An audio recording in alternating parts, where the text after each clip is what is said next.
Todos los libros un libro, un programa de Alberto Sansegundo para Radio Universidad de Salamanca. Reseñas literarias cada miércoles a las 7 de la tarde en el aula 89. Buenas tardes, una tarde más de miércoles nos encontramos en la radio de la Universidad de Salamanca a las 7 de la tarde hablando de libros, de buena literatura con Alberto Sansegundo, que ya se encuentra con nosotros. Buenas tardes, Alberto, y que estamos ya llegando prácticamente a final de año, ¿quién lo diría? Sí, ¿qué tal? Buenas tardes. Sí, eso os iba a comentar, no dices una tarde más, en realidad es casi, no es una tarde más, es la penúltima tarde que vamos a estar con nuestros seguidores en todos los libros. Un libro, la penúltima tarde de este año 2024. Nos queda este programa y uno más dentro de 7 días, ¿no? Y bueno, sí que tiene que ver, la elección de hoy tiene que ver con el fin de año, en el sentido de que no quería que terminara 2024. Es verdad que aún me queda la opción de la semana que viene, pero esa la tengo reservada para otra propuesta.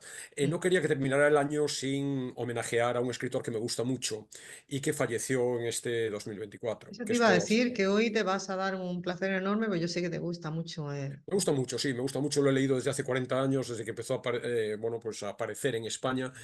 Y bueno, incluso apareció en todos los libros, un libro también, he hecho una reseña de Brooklyn Follies en su momento. Paul Auster, como digo, murió en abril de este año, de este año 2024. Murió, bueno, relativamente joven, toda esa perspectiva, ¿no? Pero con 77 años. Murió de un cáncer de pulmón, muy fumador en su obra. Es decir, hay mucha presencia del tabaco también, incluso en lo que hoy, algunas de las cosas que hoy comentaré, ¿no? Eh, como digo, en todos los libros un libro apareció una reseña de una de sus novelas, sorprendentemente solo de una de ellas, y no la más destacada, pero bueno, fue la que en aquel momento coincidió. Hoy quiero, bueno, paliar en cierto modo esa carencia, ¿no? Y además quiero anticipar que en Buscando Leones en las Nubes, en una emisión que no sé todavía si va a poder ser radiada o no, pero que en cualquier caso quedará en el blog del programa como regalo navideño para todos quienes nos sigan. Voy a leer un cuento de Paul Auster también, genial, espléndido. El cuento de Navidad de O.G. Wren, que es bueno, un relato bellísimo, muy interesante, concentra además todas las claves, yo creo, de un modo quizá alargado, no explícito, todas las claves de la literatura de Auster. Y bueno, ya como se ve desde el título, pues está muy vinculado, aunque es un cuento especial, navideño, pero especial desde el punto de vista de la Navidad. Se vincula a estos días y como digo, lo quiero dejar como regalo para quienes nos sigan. Correspondería con la emisión de Buscando Leones en las Nubes del lunes 23, que no tenemos emisión radiada convencionalmente, pero quiero que quede en el blog para esos días, ¿no? Quizá nuestros oyentes, los más no solamente amantes de la literatura, sino también del cine, les sonará ese cuento porque estuvo en la base de un par de películas de Wayne Wang, el director chino-norteamericano, Smoke y Blue in the Face, que están basadas en la anécdota, digamos, que desencadena lo esencial del cuento. Aprovecho ya para hacer la cuña publicitaria totalmente. El programa es la lectura del cuento. Es un poco más largo de lo habitual, porque el programa, digo, que dura normalmente 60 minutos, aquí me iré a los 80, e intercalo fragmentos del cuento, lo cuento entero, pero fragmentado, con música, villancicos, clásicos norteamericanos, diríamos, o también con otras canciones que no son propiamente villancicos, pero que sí tienen a la Navidad como telón de fondo, ¿no? Y entonces están grandes nombres de la historia de la música y otros no tan conocidos, pero también excelentes como Mina, Amy Grant, Diana Krall, Kylie Minogue, Ella Fitzgerald, Amy Winehouse, Aretha Franklin, Diane Reeves, los Carpenters, nuestra estrella morente, todas mujeres. Fundamentalmente hay un par de piezas que son mujeres, pero con la colaboración de un hombre. Pero en principio toda la temática navideña va a ser tratada musicalmente por Por por mujeres. voces femeninas. Sí, Bueno, sí. otro eje temático, ¿no? Del Buscando Leones en las Nubes. Sí, me gustan mucho las interpretaciones vocales, sobre todo el jazz en particular, pero todo, el pop, el folk, el country, el rock, interpretado, la música africana también, interpretada por mujeres, ¿no? Y en este caso, elijo esa opción clarísimamente. Bueno, está feo que uno se autopublicite de una manera tan descarada, pero creo que es un programa muy bonito, que va a gustar, muy navideño también, pero sin el empalago, sin esta cosa dulzona, un poco trivial de la Navidad, ¿no? Espero que casi todos los temas tienen un enfoque de jazz. Bueno, en cualquier caso, programa nocturno, como siempre, relajado, tranquilo, sosegado, y además, que es lo que nos interesa hoy, con la historia de Paul Auster, bellísima historia de Paul Auster, como protagonista principal, ¿no? Ujú. Bueno, ¿por qué no nos hablas un poco de esa obra de Paul Ujú. Auster? Una obra, yo no sé si muy prolífica, poco prolífica. Paul Auster estuvo muy de moda en España hace unos cuantos Sí. años, hace una década, yo creo, más o menos. No, más. Mm. Más. Paul Pero Auster después yo creo empezó. que se ha perdido un poco esa, bueno, Sí, eso claro, es lo que tienen porque, las modas, ¿no? ¿Qué pasan? claro. Aunque siempre tuvo, fíjate que tuvo, es decir, ha tenido hasta hace poco tiempo, presencia importante.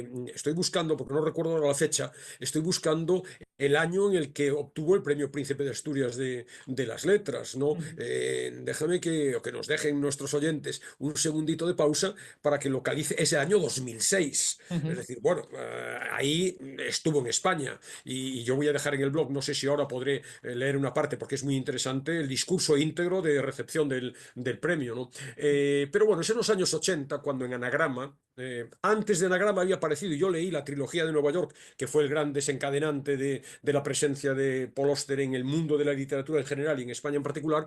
Yo la leí en una edición muy pobre, la he revisado ahora y es paupérrima, e incluso además, como siempre cuento en estos casos, cuando reviso libros de hace 40 años, con unas tipografías que hoy a mí me resultan absolutamente imposibles, necesitaría no una lupa, sino un telescopio para poder leerla con detenimiento, en ediciones Júcar, ¿no? Que es una editorial que tiene una trayectoria, sobre todo en el mundo de la poesía y de la canción, de letras de canciones, pero no tanto hoy ya no tiene demasiado peso, ahí apareció, pero sobre todo el impulso lo dio Herralde, el dueño de Anagrama, el promotor, el gran impulsor de Editorial Anagrama, que publicó infinidad de sus libros, como digo, a principios, mediados de los años 80, ¿no? Entonces es muy prolífico, efectivamente, como dices, autor de novelas, claro, pero también relatos, ensayos, obras de no ficción, y luego tiene incursiones notables, que en su momento, también hace 40 años, yo sí que frecuentaba, ¿no? Incursiones en el universo cinematográfico, ¿no?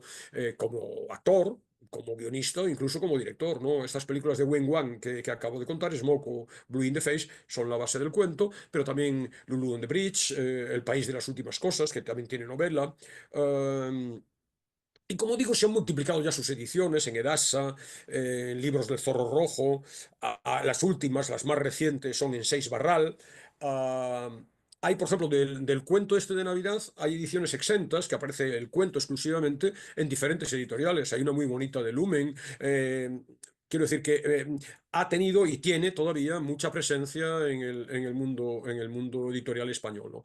A mi juicio, las obras más interesantes que recomiendo, no puedo comentar todas, voy a solamente comentar dos, la última y la penúltima, que la penúltima es genial, la última también, pero la penúltima es excelente y no he podido comentarla en su momento, ya tiene unos cuantos años, ¿no? Entonces, la trilogía de Nueva York es la que a mí me descubrió y me hizo entusiasmarme por Auster. Son tres muy breves novelas, La ciudad de cristal, Fantasmas y La habitación cerrada, pero me gustaron también El país de las últimas cosas, El palacio de la luna, La música del azar, Leviatán, todas en anagrama y todas con traducción de Maribel de Juan, un nombre ya clásico de la traducción que para mí va asociado permanentemente a la obra de Auster, ¿no? También, pero ya con otros planteamientos, con otras traducciones, Tombuctú, El libro de las ilusiones, Brooklyn Follies, que es la que yo presenté hace casi 15 años aquí en Ujú, todos los libro. Esta la última, penúltima novela, porque tiene obras posteriores que no son novelas. 4321 es el título de esta de penúltima novela de Paul Auster, y esta última de hoy, que hoy presento de manera central, que es Baumgartner, que es casi póstuma, porque se presentó, me parece que fue en Estados Unidos, se editó en noviembre de 2023, aquí en España debió ser en marzo del 24 de este mismo año, y Auster murió en abril. De ujú. manera bueno, salió prácticamente al borde de su muerte, Yo ¿no? conozco 4321, es la, 431 me parece genial, es genial, no, no, la que yo, no tener el nunca. único libro, la única novela que yo he comprado de Paul Auster. Ajá. Las traducciones estas últimas, dejada atrás ya Maribel de Juan, son todas, sobre todo en Seis Barral, de Benito Gómez Ibáñez. Eh, Claro, es imposible comentar toda la obra, ¿no? Doy estas pinceladas, son títulos que a mí me han interesado especialmente. Sí quiero contar de manera general, aunque luego voy a reiterar, porque van a aparecer en mis comentarios a las dos novelas, algunos rasgos generales, digo, de la obra de Paul Auster, ¿no? Hay una serie de ítems, digamos, que se repiten de una obra a otra, ¿no? Las reflexiones sobre la identidad, sobre el azar, sobre los encuentros fortuitos, sobre la soledad, sobre el lenguaje. Está siempre muy presente el tema del doble. Hay un enfoque que podríamos llamar filosófico, metafísico, muchísimas, muy abundantes referencias literarias. Hay, aunque sea de pasada, aunque solo sea en los apellidos de sus protagonistas, referencias a la cultura judía. Luego, desde el punto de vista estilístico, unas estructuras narrativas muy singulares que a mí me recuerdan a las matrioscas, ¿no? Historias dentro de historias. Hay un juego permanente, mezcla de géneros, otro elemento muy, muy destacado. Luego hablaremos, al hablar de Baumgartner y de 4321, como hay una especie de exacerbación de todos estos recursos, ¿no? Por poner algún ejemplo que quizá pueda despertar el interés por otras obras, ¿no? Por ejemplo, en Trilogía de Nueva York, uno de estos rasgos, ¿no? El personaje principal de Trilogía de Nueva York es Daniel Quinn, que es un escritor de novela policíaca, un hombre de mediana edad con una crisis de identidad que no encuentra, digamos, nada auténtico, nada verdadero en sí mismo, ¿no? Y entonces asume una personalidad, y esto es muy típico de Paul Auster, asume una personalidad diferente a la de un detective privado, ¿no? Todo a partir de algo que también es un tópico en las novelas, que es una llamada telefónica, azarosa, ¿no? Una llamada telefónica en donde hay una especie de confusión, y entonces asume el personaje de un detective privado, ¿no? Y esto es un rasgo interesante, ¿no? Muchos de los personajes, y estarán en las dos que comento hoy, adoptan a menudo otros nombres o se encuentran en situaciones que les obligan a reinventarse, de tal manera que tienen que buscar su verdadera identidad. Y por tanto ahí hay un subtema que es el de la identidad fragmentada, la relativización de los fundamentos del yo, cómo se diluyen los roles del narrador, del personaje, del autor. Hay una permanente exploración en la identidad, digamos, ¿no? Por todo esto, esta cosa digamos, de ausencia de certezas, nadie sabe quién es, diríamos, se le ascribe a Paul Auster en la corriente del postmodernismo, ¿no? Que es el que discrepa o cuestiona las grandes verdades, las certezas rotundas, ¿no? Los principios sólidos o incluso la inmutabilidad de la ciencia, de la religión, de la filosofía, etcétera, para explicar el mundo, ¿no? Y esta es la dimensión que antes he llamado filosófica, metafísica de las obras de Auster, ¿no? Está también el azar, que es muy, muy, muy habitual, ¿no? Los acontecimientos de las novelas parecen siempre estar dirigidos por fuerzas que están como fuera de control, ¿no? Los personajes se ven arrastrados, hay una especie como de universo caótico, un poco incontrolado, en el que se ven arrastrados los personajes, ¿no? Y esto nos lleva a una idea de fondo que es muy actual, ¿no?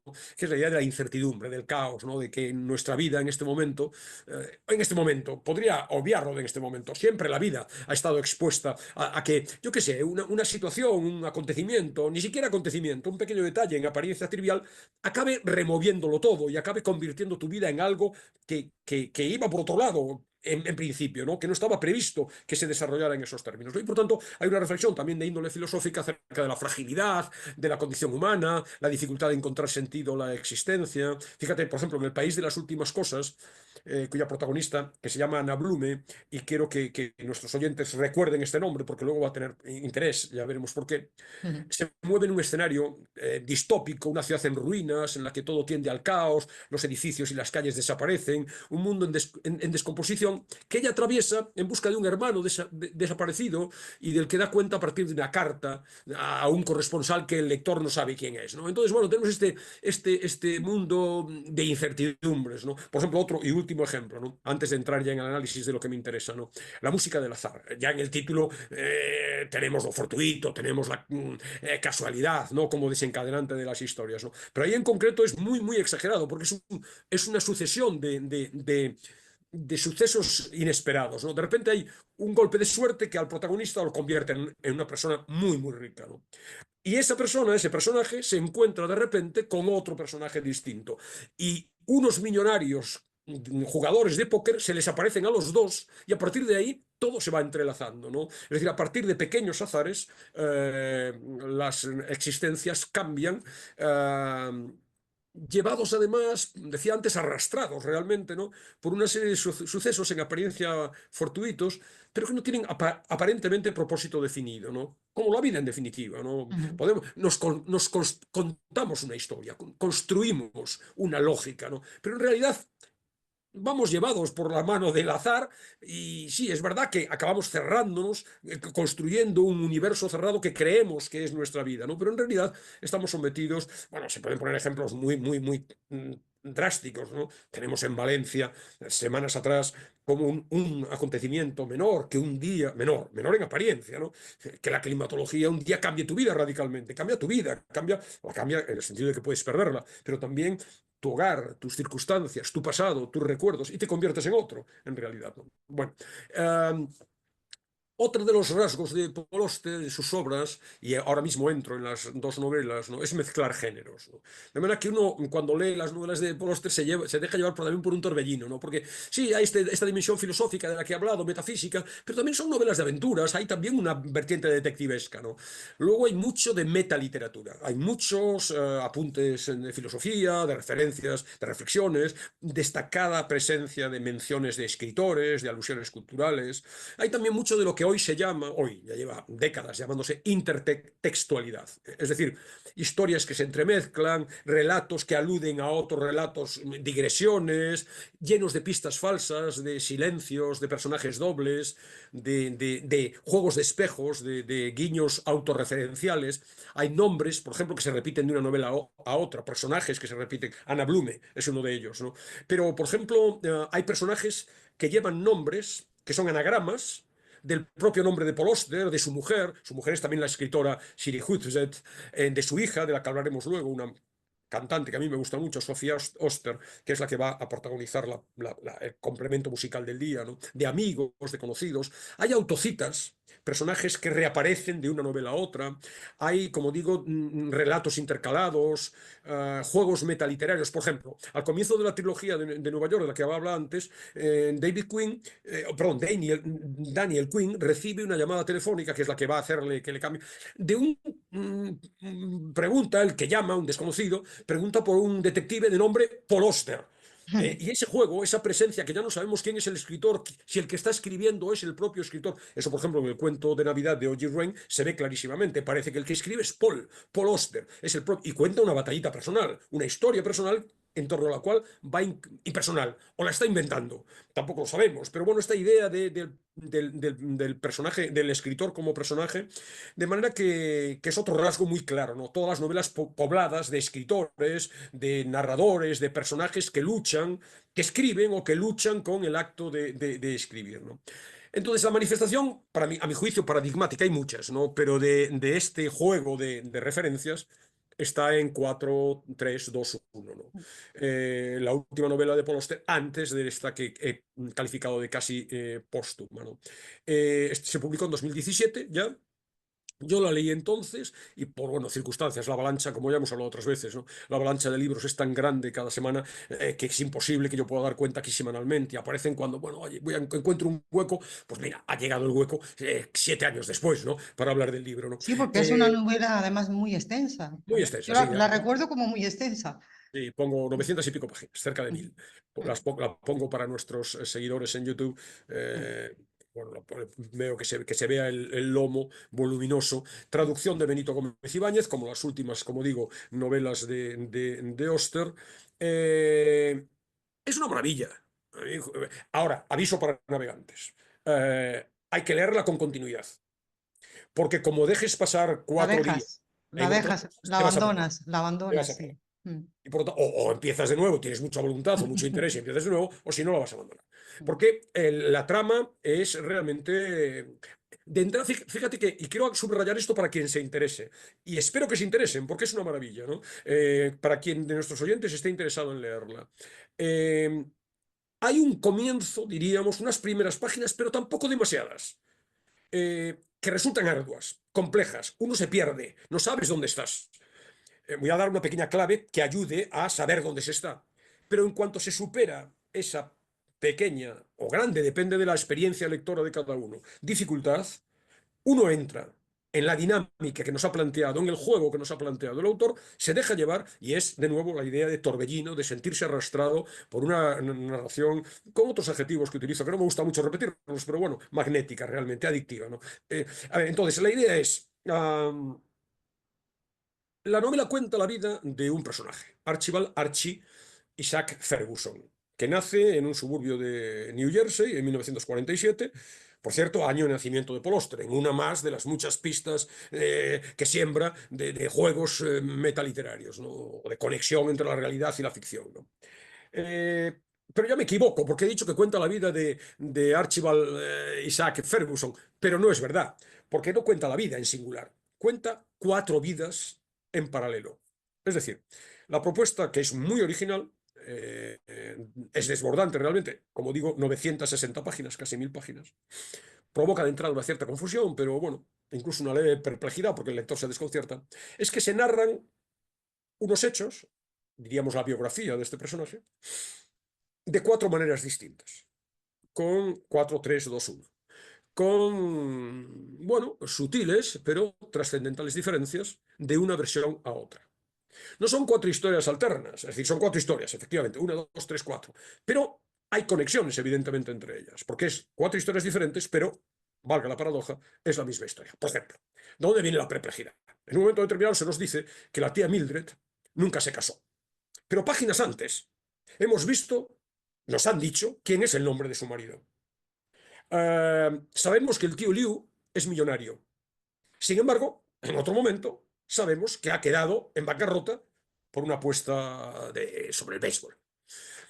El negocio familiar es asaltado, se nos dice en una de las tramas, pero luego se nos cuenta que no, que lo que ha ocurrido es un incendio. En el incendio, supuesto incendio, muere el padre de Ferguson, el protagonista. Pero en otro pasaje nos encontramos al padre vivito y coleando, eso sí, afectado como consecuencia del incendio de una cierta, bueno, introspección, se vuelve distante, se vuelve un poco inescrutable. Un Archie, un protagonista, asiste a la Universidad de Columbia cuando los levantamientos estudiantiles de mayo del 68, que por cierto se corresponde con la experiencia personal de Paul Auster también, ¿no? Pero otro, Archie, hay 4, renuncia por completo a la universidad para irse a viajar por Europa y vagabundear por París, cosa que por cierto también hizo Paul Auster, aunque después de haberse graduado en su caso, ¿no? Entonces, todos los 4 Archies tienen en común una vocación literaria, pero cada uno, en cada una de las historias, la manifiesta de una manera diferente. Es decir, en unos es periodista y traductor, en otro es crítico de cine, en otro escribe ficción, pero insisto, no es un relato entero que leemos con una novela exenta, luego el segundo con otra, no, no, todos están interrelacionados. Y ahí viene la perplejidad y si no sabes este dato que acabo de adelantar, evidentemente genera desconcierto. ¿Qué se me está contando? Ya en condiciones normales, cuando la novela genera esto supone una cierta complejidad, el lector, cualquiera, vuelve atrás y decir, oye, esto creo que no lo he procesado. Esto es que no lo Pero he aquí, leído bien. Sí. claro, tengo que volver a leerlo porque, por eso subrayo la idea de que hay que leerla con continuidad. No digo que el primer día en donde, o sí, se meta 100 páginas de la novela de una sola tacada, ¿no? Pero sí que conviene, ¿no? Esta cosa que a veces nos ocurre, a mí me pasa también, ¿no? Por trabajo, ¿no? Que de Claro, repente y estás sobre 3 todo días que no si puedes son continuar, ¿no? novelas largas, ¿no? Siempre Claro, ¿no? Entonces, sucede. pero claro, no una novela larga, digamos, tampoco convencional, en donde más o menos la estructura, la historia, la trama es más o menos controlable, ¿no? En este caso es que es desconcertante, ¿no? Pero bueno, insisto, a partir de ahí, si uno entra en este juego, lo que sabemos es que el protagonista se ha cuadruplicado. Es decir, son 4 yoes que siguen caminos separados, cada uno con sus propias experiencias de infancia, de adolescencia, de amistad, de amor, de deporte, de escuela. Sus padres también viven vidas cuádruples. Su prima y novia, depende de los casos, Amy, pues asume diferentes roles, diferentes características, etcétera, ¿no? Entonces, en realidad, se trata de vidas paralelas que se desarrollan a partir de una clave que el propio Paul Auster incluye en el texto, ¿no? Él incluye un verso, solamente un verso, de un poema de un gran poeta norteamericano, Robert Frost, El camino no elegido. Y el verso es: 2 caminos se bifurcaban en un bosque amarillo. Solo cuenta esto, solo hace referencia al poema y esto. Quiero leer, hoy no tendremos probablemente tiempo para una lectura convencional, el poema entero, en traducción en español, al español de Agustín Bartra.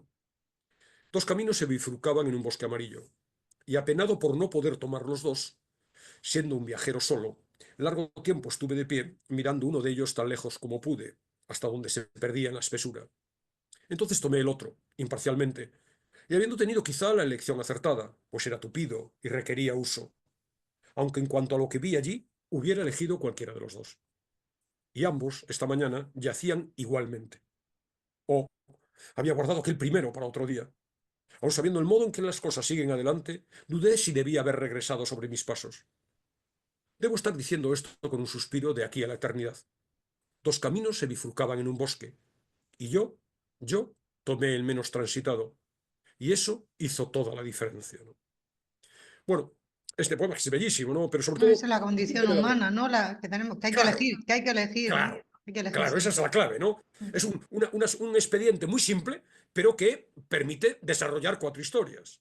Por cierto, en las que aparecen al menos media docena de personajes de otras novelas de Paul Auster, ¿no? Entonces, claro, lo que ocurre es, vemos, como no puede ocurrir en otro sitio nada más que en la literatura o en el cine, evidentemente en la vida real esto no pasa, vemos cómo son las cuatro trayectorias diferentes que hubieran seguido nuestras vidas si en un momento determinado, en vez de haber elegido el camino A, hubiéramos elegido el camino B.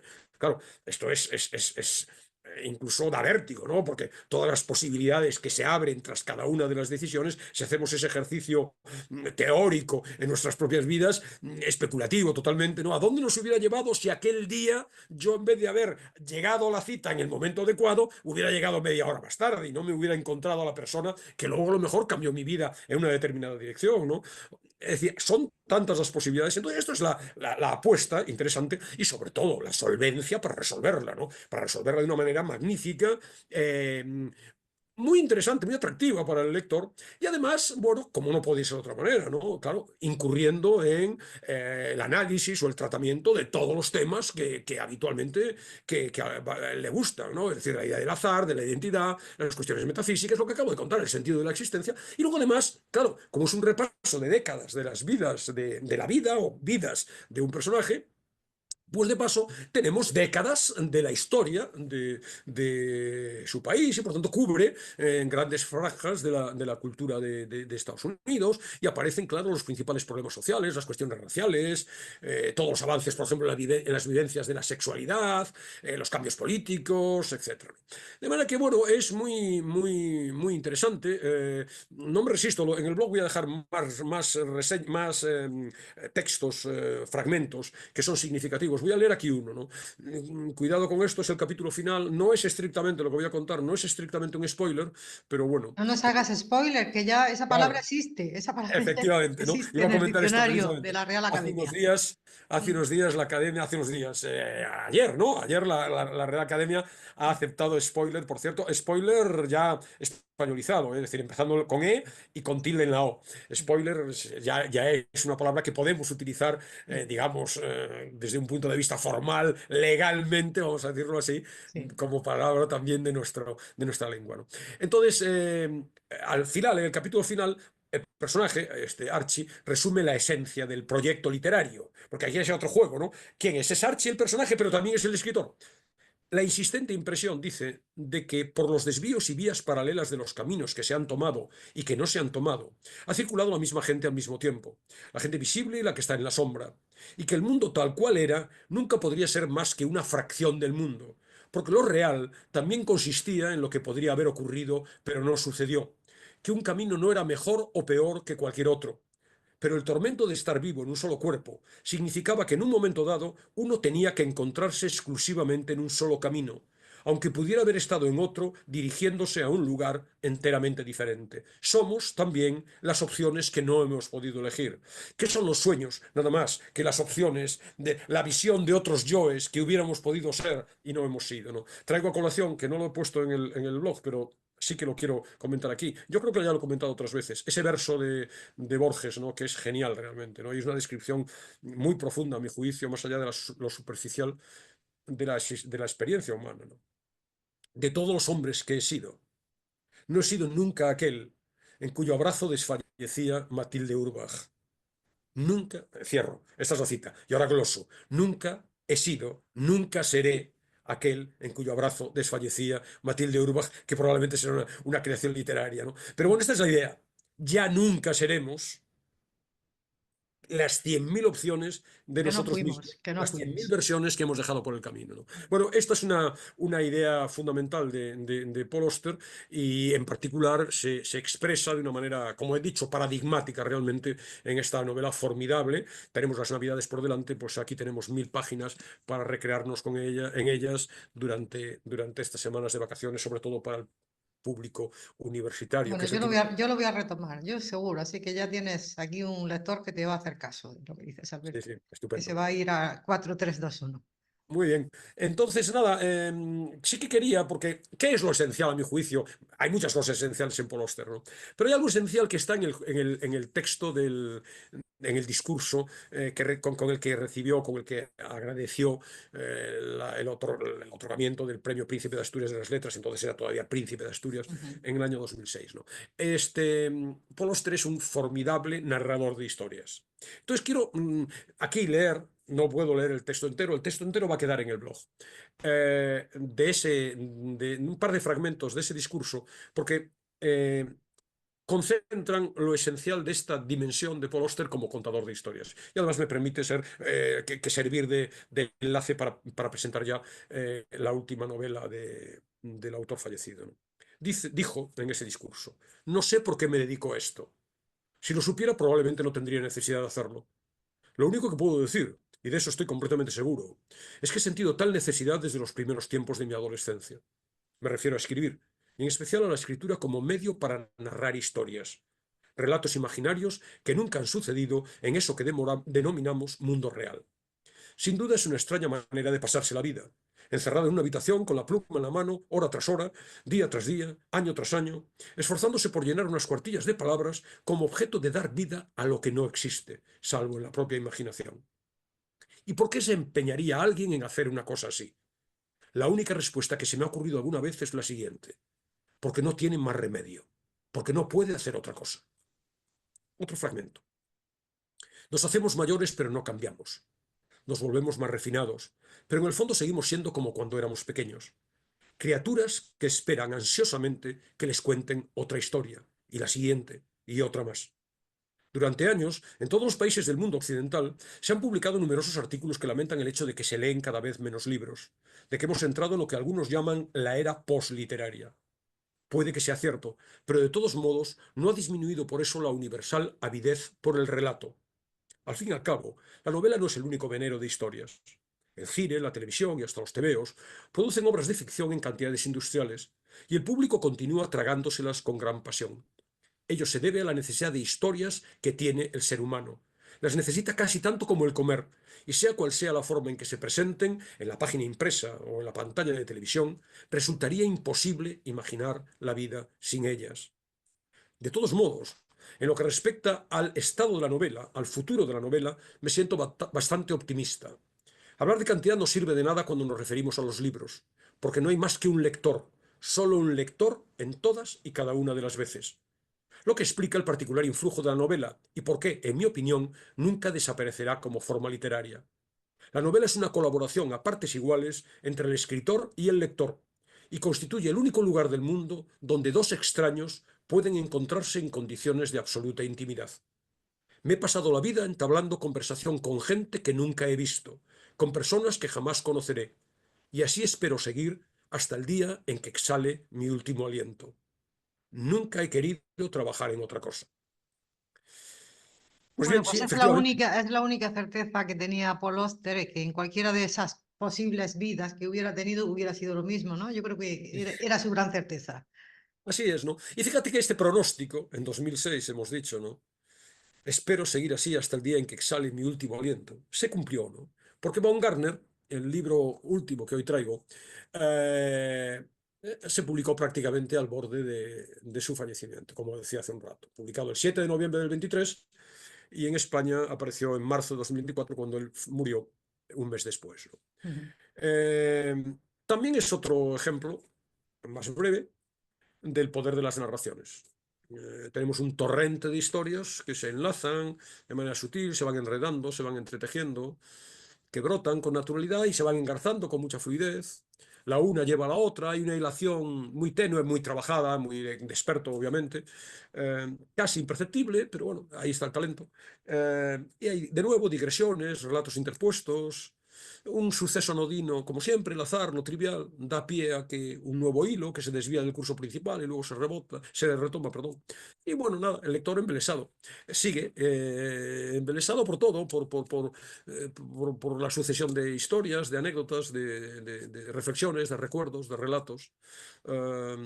Felicidad, la felicidad de la lectura, la felicidad que proporciona adentrarse en un libro y dejarse llevar por una historia, por lo que nos acaba de contar en el discurso del premio Príncipe de Asturias, ¿no? Y evidentemente con todas las claves. Está la dimensión filosófica, la posmoderna, la metaliteraria, la experimental, pero sobre todo, Paul Auster es un formidable contador de historias. Y está aquí.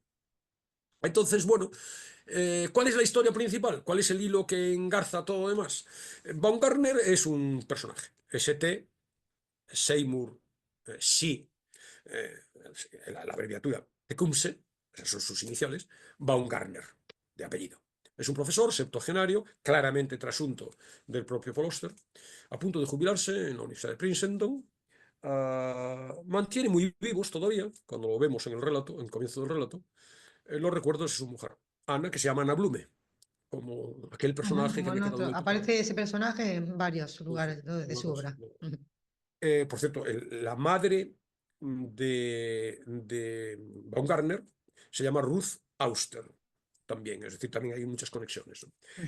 Bueno, su mujer, la mujer de Baumgartner, Anna, falleció hace casi una década, pero su presencia todavía muy viva impregna su vida entera.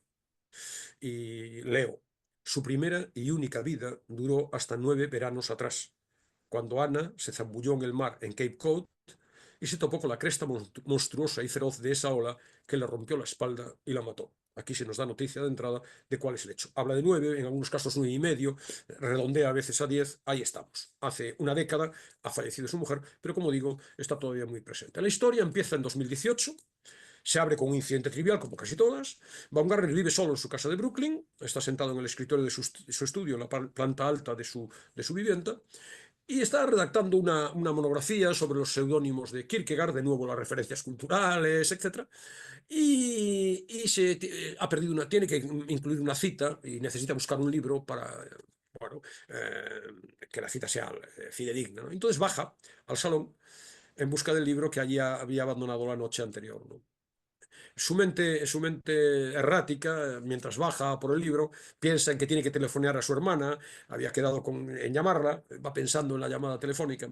Se acerca a la cocina, porque de la cocina sale un olor a quemado un poco inquietante, y bueno, a partir de este detallito, todo se, todo se sucede, ¿no? Todos los imprevistos se acumulan. De repente llaman por teléfono. Los teléfonos en las novelas de Paul Auster son muy importantes, las llamadas telefónicas. Lo llama por teléfono, es un desconocido que le dice que tenía una cita para reparar el contador eléctrico y él no se acordaba. Eh, Coge el cazo ante la llamada telefónica, saca el cazo del fuego porque el fuego se le había quedado encendido la noche anterior y se quema la mano. De repente llega el timbre de la puerta y aparece la repartidora habitual, Molly, que le trae normalmente libros. Por otro lado, vuelve a sonar el teléfono y llama a la hija de la mujer que hace la limpieza en su casa, la señora Flores, y la que llama es Rosita, la hija de la señora Flores, para decir que no puede ir porque su padre, el marido de la trabajadora, se ha cortado con una sierra 2 dedos. Bueno, vuelve de nuevo otra vez a llamar al timbre y ahora es el señor de la luz que viene a reparar, a revisar el contador. Y bueno, ante toda esta avalancha de situaciones imprevistas, él tiene que bajar en un momento determinado al sótano por una cuestión relacionada con la instalación eléctrica, se cae por las escaleras y, bueno, queda dolorido, con una rodilla muy, muy maltrecha. Y esto pasa en las 20 primeras páginas. Toda esta sucesión de imprevistos que no sabemos a dónde nos lleva. El caso es que, por cierto, contados de una manera un tanto, diríamos, exagerada, casi al estilo de las películas estas de los años 20, 30, norteamericanas, de golpes, de caídas, El gordo y el flaco, o Buster Keaton, todas aquellas películas un poco, ¿sabes? Ese tipo de incidentes chuscos basados en el humor que consiste en caídas, en golpes, en que todo se atropella. Bueno, pues eso son las 20 primeras páginas. Entonces Baumgartner, atormentado por que tiene la mano quemada porque ha cogido el cazo del fuego directamente, porque tiene la rodilla maltrecha por el golpe de la caída de las escaleras, ha olvidado totalmente ya el libro que iba a buscar para completar la cita en el ensayo, ha olvidado totalmente que tenía que llamar a su hermana, y agotado se sienta allí en la cocina, con el cazo en el suelo todavía, y bueno, se entrega a unos minutos de relajación, de descanso, de somnolencia incluso, y nos dice, y vuelvo a leer, ese fue el comienzo de todo. Piensa, el primer contratiempo que ha conducido a todos los demás, en este día de interminables percances. Pero mientras sigue observando el renegrido cacharro de aluminio al otro lado de la estancia, sus pensamientos, alejándose despacio de los estúpidos batacazos de esta mañana, retornan al pasado, a ese remoto ayer que titila en los márgenes de la memoria, y poco a poco, de forma minúscula cada vez, va recordándolo todo, el mundo perdido de entonces. Y ahí lo tenemos, con su físico de 20 años sin desarrollar del todo, un humilde estudiante de primero de carrera en el Upper West Side de Manhattan, en busca de algunas cosas para el primer apartamento en el que va a vivir solo, de camino a la tienda Goodwill de Amsterdam Avenue, a comprar todos los utensilios de cocina de segunda mano que le quepan en el aparador de su microscópica cocina. Y en aquel establecimiento rancio, pero abarrotado de cosas, de paredes amarillentas y tenues luces fluorescentes, fue donde vio por primera vez a Anna, la chica de ojos luminosos que todo lo veían, con no más de 18 años y también estudiante del barrio. No intercambiaron una sola palabra, solo un par de recíprocas miradas calibrándose, explorando las posibles ventajas e inconvenientes que podrían surgir o no. Pero aquello fue todo. Entonces ella se marchó en aquella tarde de septiembre, mientras don Tímido se quedó allí parado como un idiota, lo que era y sigue siendo, y acabó comprando aquel horrible cacillo de aluminio que le costó 10 centavos y le ha acompañado todos estos años hasta su extinción final esta mañana. Aquí está también el mundo aparte de la historia, de la novela, ahora hablaremos, está el mundo de Paul Auster. Un cazo, un objeto, una trivialidad. Y de repente el talento para conectar el cazo, el cacillo renegrido, con el cacillo de hace décadas y el primer contacto con la niña de 18 años que acabará siendo Ana, que acabará siendo su mujer y que acabará marcando su vida, ¿no? Este juego, en el curso de una misma frase, estamos viendo cómo está cansado y se sienta en la cocina después de los incidentes del presente, y en el curso de la misma frase, de una manera muy sutil, muy talentosa, magistral a mi juicio, nos enlaza y ya nos ha metido directamente en la historia del pasado. Bueno, a partir de este comienzo arrebatador, son las divagaciones de Baumgartner las que irrumpen una y otra vez en el texto. Se desplaza un poco, se acomoda en el jardín de su casa y tras esa frenética escena inicial, pues bueno, es un señor que tiene 70 y tantos años, está, bueno, una cierta bruma mental, progresivamente se va desgajando del jardín, del entorno, solo levemente consciente de la realidad, la tarde que declina, las nubes, nos va refiriendo las nubes que van ensombreciendo el sol, que se va apagando, la silla del jardín que es muy incómoda y le daña la espalda, la postura que entumece sus piernas y nos va metiendo poco a poco, nos va desgajando, el autor nos va desgajando del presente y vamos siguiendo ese pensamiento que se dispara, que vaga, errabundo por las profundidades de su recuerdo, mientras se pregunta, el personaje, de manera literal dice, se pregunta, ¿a dónde lo llevará ahora la memoria? Y eso es lo que hace Paul Auster. Nos lleva, siguiendo la memoria del personaje, a infinidad de incidentes, situaciones, etcétera, del pasado, pero intercalándolos con acontecimientos de la cotidianidad e insisto, también historias intercaladas, ¿no? Entonces, bueno, la novela que leemos sigue esa corriente de pensamiento del profesor, muy marcado por la muerte de Ana. Él dice de sí mismo, habla en tercera persona, ahora es, dice de sí mismo, un muñón humano, un hombre de mediado que ha perdido una parte de sí mismo y ya no está entero. Y desde luego los miembros perdidos siguen ahí y le siguen doliendo. Le duelen tanto que a veces tiene la sensación de que su cuerpo está a punto de incendiarse y consumirse. Por cierto, entre las digresiones hay una referencia del escritor acerca del Baumgartner, escritor, que a su vez es Paul Auster, ¿no? Acerca del síndrome muy conocido del miembro fantasma. Como las personas que pierden, por ejemplo, el antebrazo, acaban incluso notándolo, les pica esa parte del cuerpo que ya no tiene, ¿no? Y entonces hace esa metáfora, esa traslación del síndrome del miembro fantasma a su propia vida desposeída de la presencia de Ana, a pesar de que han pasado 10 años, ¿no? Entonces, bueno, la trama va avanzando en un doble plano, que es múltiple en realidad. Por un lado, evocaciones de la vida pasada con su mujer desaparecida, entonces revive los primeros encuentros juveniles, esa fascinación mutua, el matrimonio feliz, los muchos momentos alegres, las dificultades de cualquier relación, claro, de larga duración, la carrera profesional de ella, muy, no tanto brillante, porque no tiene excesiva repercusión pública, pero sí muy talentosa, ¿no? Traductora, también escritora. Su propia trayectoria como profesor de filosofía. Y luego aparecen también las infancias y las familias de cada uno de los dos. Y todo eso entreverado con los relatos de la cotidianidad de la vida del profesor. Las rutinas, que son simultáneamente conmovedoras, pero a la vez patéticas, ¿no? Porque, por ejemplo, cuenta cómo sus días son vacíos y habla de la sucesión de días vacíos en los que los pasa doblando y volviendo a doblar la ropa interior de Ana, metiéndola en los armarios, una existencia que está muy anclada en el pasado. Una existencia marcada por esa ausencia, por el aislamiento, por la soledad, por una creciente desconexión de la realidad. Es una novela también sobre, y ahí yo creo que está muy claramente Sobre la impuesta, soledad, ¿no? declinando. ¿Perdón? Sobre la soledad. Sí, sobre la soledad, pero también, fíjate, y ahí es donde digo que la presencia de Auster es más clara, ¿no? Del Auster real, ¿no? Ya no de la literatura de Auster, ¿no? Eh, la vejez, ¿no? La vejez y la enfermedad, en realidad.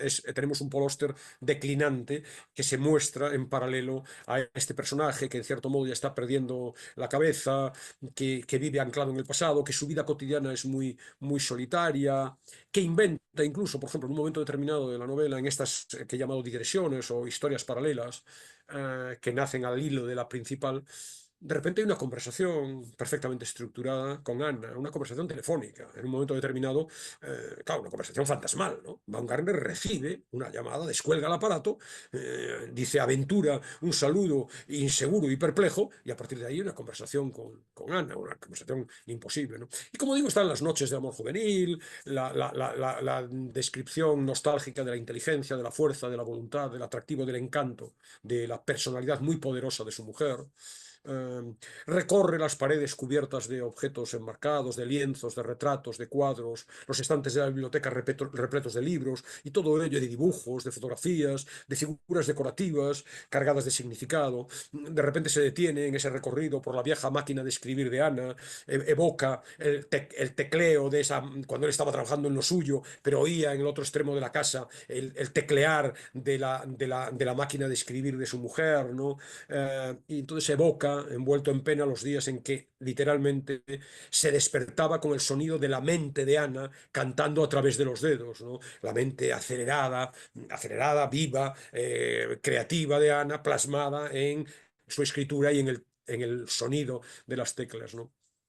Se sumerge en lo que él llama el mundo de entonces, este entonces con mayúsculas, bueno, cavilando, recordando esos 40 años pasados desde la primera vez que vio a Ana cuando era una cría de 18 años y la última, ya una mujer de 58, muerta en la playa, ¿no? Entonces, bueno, tenemos, entre otros muchos frentes, el miedo de un personaje que está emocionalmente enfermo, enfrentado a la soledad, al deterioro, a la vejez, a la muerte, que insisto, yo creo que es una historia también paralela de los dolores, de las indignidades, de la ancianidad, que yo creo que tiene mucho que ver con la situación terminal de Oster en esos meses. El incidente del Cacillo supone en la vida del personaje un punto de inflexión. Se sienta, reflexiona, recuerda el pasado y dice, esto no puede seguir así. Toma una determinación en ese momento. Tiene 70 años, al fin y al cabo, y ya no hay tiempo para titubeos. Entonces, bueno, intenta recuperar la relación con Judith, que es una vieja amiga de la que cree estar enamorado. Y lo más relevante, que no voy a contar cómo se desenvuelve esa historia, lo más relevante es que de repente le llega una carta de un antiguo compañero de universidad con una recomendación, digamos, en donde se le cuenta que ha recomendado a una joven estudiante que se llama Beatrix Cohen, también apellido judío, Mm. eh, que está interesada en ponerse en contacto con él, con Baumgartner, para trasladarle su interés en hacer una tesis sobre la obra de Anna. Anna solamente había publicado, tras su muerte, la publicó Baumgartner, una antología de 88 poemas publicados en un libro que se llamaba Lexicon, Poemas Selectos, 1971-2008. Es un libro de Anna publicado por Baumgartner a su muerte.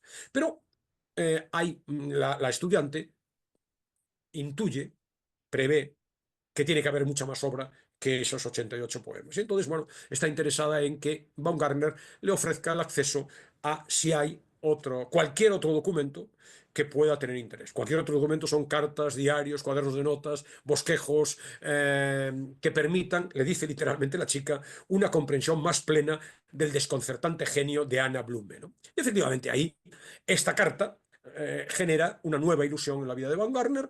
Entonces se pone a recuperar y revisar los papeles, cajas, tiene 4 grandes cajas de cartón llenas de infinidad de reseñas literarias, y esbozos de novelas, de antologías poéticas, traducciones, escritos autobiográficos, etc. Y bueno, la historia de estas dos historias, la vida cotidiana de Baumgartner y el recuerdo de su pasado con Anna, es el núcleo, digamos, central del libro, pero por el camino ahora es donde aparecen de verdad historias intercaladas, ¿no? Entonces hay infinidad de discursos, de incisos que se precipitan en cascada con infinidad de relatos. Por ejemplo, la aparición de Molly, la repartidora de UPS que le trae los libros con regularidad, los libros que le encarga, permite una pequeña historia sobre ella. Y de repente nos lleva, en el curso de una misma frase, para hablarnos de que acaba de sonar el timbre y que llega Molly, nos cuenta la historia con Molly. La historia de Molly está bien muy emotiva, ¿no?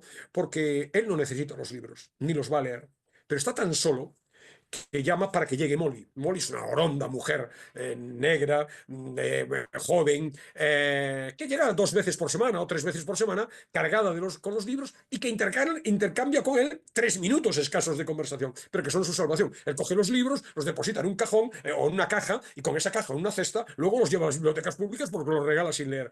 Entonces, esta historia, una tontería muy breve, pero en cualquier caso da también una pauta de cómo se desenvuelve el libro, cómo encontramos lo que yo decía de contador formidable de historias. Es que cualquier pequeña excusa da pie a un relato, ¿no? Por ejemplo, la llamada de Rosita, que es la hija de la trabajadora de la limpieza en su casa, nos cuenta la vida de los Flores, ¿no? El inspector de la luz, un solícito señor Papadopoulos, exjugador de béisbol. El béisbol está muy presente en las novelas también de Foster. Bueno, pues nos permite que además reaparece luego, 100 páginas después del comienzo, nos permite contar historias sobre él, ¿no? Y luego hay muchas cosas. Por ejemplo, como en las cajas de Anna se va encontrando material diverso, pues no los transcribe. Entonces, por ejemplo, de repente interrumpe el texto con tipografía diferente. Aparece una historia que se llama Frankie Boyle, en donde Anna cuenta la historia de Frankie Boyle. Frankie Boyle fue su primer novio de instituto.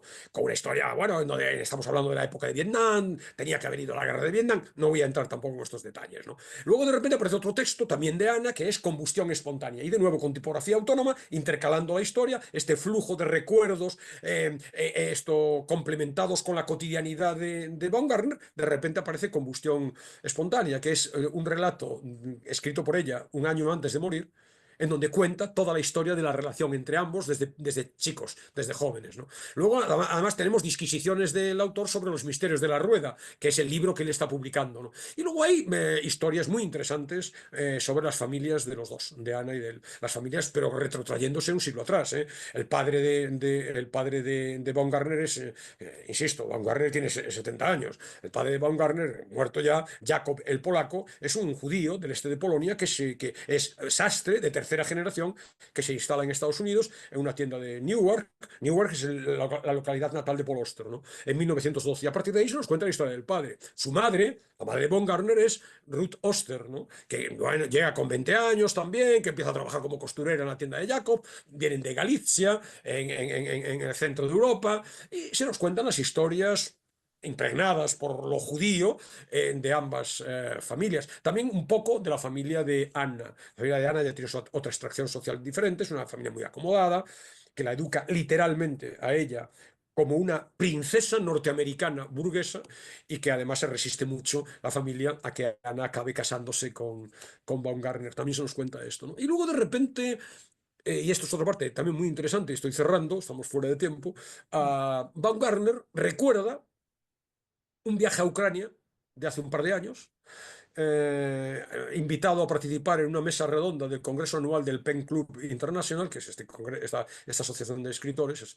la reunión era en Leópolis, en Lib, o Liub, de muchas maneras se ha llamado, que se corresponde con un viaje real que hizo por Oster, invitado a un congreso, ¿no? Y ahí nos cuenta que, bueno, de esa ciudad, de ese pueblo, un pueblo cercano a Leópolis, Ivano-Frankivsk, era el padre de Baumgartner. Entonces ahí entramos en la historia ya de ese pueblo y por el medio otro relato. Los lobos de Stanislav, que es una historia que Baumgartner había escrito a partir de esa visita a Ucrania, que es una cosa ambientada en la Segunda Guerra Mundial, una cosa un poco de ficción muy exagerada, porque al parecer cuando llegaron las tropas rusas liberando de los nazis a un pueblo, a ese pueblo en concreto, se encontraron supuestamente que el pueblo estaba solamente ocupado por lobos, que se habían hecho cargo del pueblo, una historia un poco con tintes fantásticos, con aroma, digamos, de leyenda, ¿no? Entonces, bueno, este es el plan, ¿no? Constantemente hay otra historia, Cadena Perpetua, que es un cuento, una fábula que él escribía de vez en cuando, él escribía fábulas breves y de repente la recupera. Hay una escena, un recuerdo de él con una madre y una niña, una experiencia que él vive en un metro, ve a una madre y una niña que mantienen bueno, van en el metro a su lado, pero hay otra de un padre con un niño que le da un bofetón y todo esto le evoca la propia relación con su padre y permite, bueno, pues permite lo de siempre, las derivaciones constantes, lo fragmentario, las historias circulares que vuelven a retomarse, los juegos lingüísticos, lo típico de la literatura de Paul Auster. Un libro magnífico. Si alguien no ha empezado, si alguien no ha leído todavía a Paul Auster, bueno, pues quizá no debería entrar de principio por 4321, ¿no? Y quizá por este. La trilogía de Nueva York está muy bien. Pero bueno, este está muy bien. Aunque no hayas leído a Paul Auster y no conozcas sus claves, es una novela estupenda, con un punto melancólico, pero es una novela estupenda. Y luego, si de verdad quienes nos siguen están interesados, que se adentre en 4321, que no es la obra mayor, creo yo, pero sí que es muy significativa, ¿no? Muy Muy bien. reveladora. Alberto, como tú decías, andamos ya fuera de tiempo, pero sí que tenemos tiempo para la música, que me comentabas que también no, creo que me has dicho hija, ¿no? De Paul Auster. Sí. Sophie Oster es la hija de él y de Sirius Husted, que es la última mujer de Paul Auster, los últimos, no sé decirlo, 20 años como mínimo, ¿no? También premiada con el premio, no sé si ya Princesa de Asturias. A mí me gusta mucho Sophie Oster, tiene 4 discos, 3 y un cuarto que sale ahora a principios de 2025. Y ese es el primer disco que va a publicar, ya hay algún adelanto, después de la muerte de su padre, ¿no? Y ese disco, al parecer, incluye un último tema, Blue Team, dedicado a su padre, ¿no? Lo he intentado encontrar, pero no lo he encontrado. He encontrado otro que es, digamos, el single de anticipo y ese que vamos a poner. Pero Blue Team no. Y Blue Team hubiera sido interesante, no solo porque es el dedicado a su padre, sino porque además hay un guiño familiar, ¿no? En la familia, Blue Team tiene un significado. Eh, un Blue Team es alguien íntegro, bondadoso, que no renuncia nunca a sus principios. Entonces yo creo, porque no conozco la letra, simplemente sé de una entrevista con Sophie Oster, he leído esto, ¿no? Como en su círculo familiar jugaban con esa edad, era un término consabido, un blue team, este es un blue team. Bueno, yo creo que el juego, me imagino, habrá que leer la letra, pero el homenaje a su padre es porque yo creo que su hija lo considera realmente un blue team, ¿no? Al margen del guiño, la jerga, al léxico familiar, citando a Natalia Ginsburg, es alguien, un piropo, digamos, ¿no? Alguien íntegro, alguien bondadoso, alguien que no ha renunciado a sus principios. Ante la imposibilidad de poner esa canción, al menos por ahora, traigo otra, el single creo que es el adelanto, que es Look What You Are Doing to Me. Una canción muy del estilo también de Sophie Oster, muy bonita. Yo a Sophie Oster la he presentado muchas veces en Buscando las Nubes, me gusta mucho. Pero bueno, en fin, con ello cerramos el programa por hoy y ya empezamos a nuestros oyentes a la despedida del año y del trimestre, claro, en la semana que viene, el miércoles La que viene. semana que viene. Bueno, pues también gracias por esa propuesta. Y yo creo que también hago una lectura de eso, ¿no? Que la eternidad de determinadas personas, ¿no? Que está tanto en su obra literaria, en este caso, como en su descendencia, ¿no? Su hija que además le canta al padre. Pues muchísimas gracias, Alberto. Ha sido un programa yo creo que muy bonito, muy emotivo. Volvemos la semana que viene, si te parece. Estupendo. Hasta entonces. Todos los libros un libro. Un programa de Alberto Sansegundo para Radio Universidad de Salamanca. Reseñas literarias cada miércoles a las 7 de la tarde en el aula 89. Livros na estante já não tem mais.